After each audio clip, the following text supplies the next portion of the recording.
ஏய் ஏய் சொல்லுண்ணே சார்.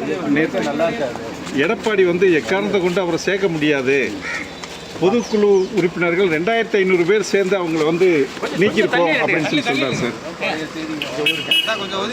கொஞ்சம் அப்படி கொஞ்சம் தள்ளி இல்லை மைக்கு வெளியே எடுங்க சார், கொஞ்சம் மைக்கு மட்டும் வெளியே எடுங்க தள்ளி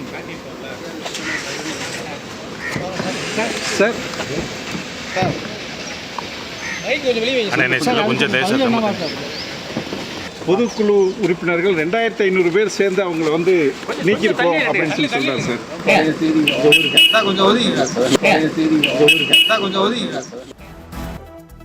அதிமுகவில் இணைவதற்கு நான் தயார், ஆனால் இபிஎஸ் தயாரா?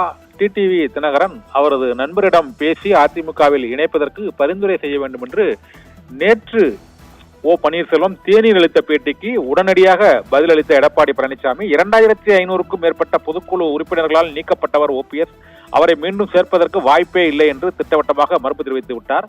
இந்த மறுப்பு குறித்து இன்று காலையில் தேனி பெரியகுளத்தில் உள்ள அவரது இல்லத்தில் செய்தியாளர்கள் கேள்வி எழுப்பினர். அதிமுகவில் இணைக்க முடியாது என்று இபிஎஸ் தெரிவித்து விட்டார் என்று கேள்வி எழுப்பியதற்கு, அது பழைய செய்தி, அதிமுகவில் என்னை இணைக்க முடியாது என்பது பழைய செய்தி, புதிய செய்தி ஏதாவது இருந்தால் கூறுங்கள் என்று ஓபிஎஸ் அதற்கு பதிலளித்து விட்டார். இதனால் அதிமுகவில் சேர்வதற்கு தாம் எந்த நிபந்தனையும் இன்றி தயாராக இருக்கிறேன் என்று ஓபிஎஸ் இன்று அளித்த பேட்டியின் மூலமாக மீண்டும் அந்த கோரிக்கையை வலியுறுத்தி இருக்கிறார். ஆனால் அதற்கு எடப்பாடி பழனிசாமி அந்த கோரிக்கையை ஏற்க முடியாது என்று நேற்று பதிலளித்த நிலையில் இன்று மீண்டும் அந்த கோரிக்கையை ஓபிஎஸ் எழுப்பியிருக்கிறார். இதற்கு எடப்பாடி பழனிசாமி என்ன பதில் அளிக்கப் போகிறார், அல்லது ஓபிஎஸ்ஸின் அதிமுகவில் இணையும் முயற்சி இறுதி முயற்சியாக அந்த முயற்சியில் ஈடுபட்டிருக்கிறாரா என்ற கேள்வியும் எழுந்திருக்கிறது.